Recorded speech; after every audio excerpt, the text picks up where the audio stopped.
श्रावण मास की पुत्रदा एकादशी व्रत की कथा। युधिष्ठिर ने पूछा, मधुसूदन, श्रावण के शुक्ल पक्ष में किस नाम की एकादशी होती है? कृपया मेरे सामने उसका वर्णन कीजिए। भगवान श्री कृष्ण बोले, राजन, प्राचीन काल की बात है। द्वापर युग के प्रारंभ का समय था। महेशपतिपुर में राजा महीजीत अपने राज्य का पालन करते थे, किंतु उन्हें कोई पुत्र नहीं था। इसीलिए वह राज्य उन्हें सुखदायक नहीं प्रतीत होता था। अपनी अवस्था अधिक देख राजा को बड़ी चिंता हुई। उन्होंने प्रजावर्ग में बैठकर इस प्रकार कहा, प्रजाजनों, इस जन्म में मुझको कोई पातक नहीं हुआ। मैंने अपने खजाने में अन्यान्य से कमाया हुआ धन नहीं जमा किया है। ब्राह्मणों और देवताओं का धन भी मैंने कभी नहीं लिया। प्रजा का पुत्रवत पालन किया, धर्म से पृथ्वी पर अधिकार जमाया तथा दुष्टों को वे बंधु और पुत्रों के समान ही क्यों न रहे हों, दंड दिया है। श्रेष्ठ पुरुषों का सदा सम्मान किया है और किसी को द्वेष का पात्र नहीं समझा। फिर क्या कारण है जो मेरे घर में आज तक पुत्र उत्पन्न नहीं हुआ? आप लोग इसका विचार करें। राजा के वचन सुनकर प्रजा और पुरोहितों के साथ ब्राह्मणों ने उनके हित का विचार करके गहन वन में प्रवेश किया। राजा का कल्याण चाहने वाले वे सभी लोग इधर उधर घूमकर ऋषि सेवित आश्रमों की तलाश करने लगे। इतने में ही उन्हें मुनि श्रेष्ठ लोमस का दर्शन हुआ। लोमस जी धर्म के तत्वज्ञ, संपूर्ण शास्त्रों के विशिष्ट विद्वान, दीर्घायु और महात्मा हैं।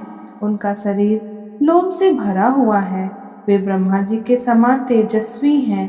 एक एक कल्प बीतने पर उनके शरीर का एक एक लोम विशीर्ण होता टूटकर गिरता है, इसलिए उनका नाम लोमस हुआ है। वे महामुनि तीनों कालों की बातें जानते हैं। उन्हें देखकर सब लोगों को बड़ा हर्ष हुआ। उन्हें निकट आया देख लोमस जी ने पूछा, तुम सब लोग किस लिए यहाँ आए हो? अपने आगमन का कारण बताओ। तुम लोगों के लिए जो हितकर कार्य होगा उसे मैं अवश्य करूँगा। प्रजाओं ने कहा, ब्राह्मण, इस समय महीजीत नाम वाले जो राजा हैं, उन्हें कोई पुत्र नहीं है।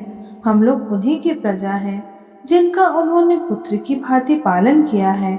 उन्हें पुत्रहीन देख उनके दुख से दुखित हो हम तपस्या करने का दृढ़ निश्चय करके यहाँ आए हैं। द्विजोत्तम राजा के भाग्य से इस समय हमें आपका दर्शन मिला है। महापुरुषों के दर्शन से ही मनुष्य के सब कार्य सिद्ध हो जाते हैं। मुने, अब हमें उस उपाय का उपदेश कीजिए जिससे राजा को पुत्र की प्राप्ति हो। उनकी बात सुनकर महर्षि लोमस 2 घड़ी तक ध्यान मग्न हो गए। तत्पश्चात राजा के प्राचीन जन्म का वृत्तांत जानकर उन्होंने कहा, प्रजावृंद सुनो। राजा महीजीत पूर्व जन्म में मनुष्यों को चूसने वाला धनहीन वैश्य था। वह वैश्य गांव-गांव घूमकर व्यापार किया करता था। एक दिन जेठ के शुक्ल पक्ष में 10वीं तिथि को, जब दोपहर का सूर्य तप रहा था, वह गांव की सीमा में एक जलाशय पर पहुंचा। पानी से भरी हुई बावली देखकर वैश्य ने वहां जल पीने का विचार किया। इतने में ही वहां बछड़े के साथ एक गौ भी आ पहुंची।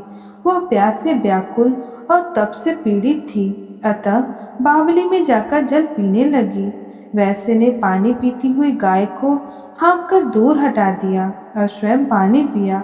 उसी पाप कर्म के कारण राजा इस समय पुत्रहीन हुए हैं। किसी जन्म के पुण्य इन्हें अकस्टक राज्य की प्राप्ति हुई है। प्रजाओं ने कहा, मुने, पुराण में सुना जाता है कि प्रायश्चित रूपी पुण्य से पाप नष्ट होता है, अतः पुण्य का उपदेश कीजिए जिससे उस पाप का नाश हो जाए। लोमस जी बोले, प्रजाजनों, श्रावण मास के शुक्ल पक्ष में जो एकादशी होती है वह पुत्रदा के नाम से विख्यात है। वह मनोवांछित फल प्रदान करने वाली है। तुम लोग उसी का व्रत करो।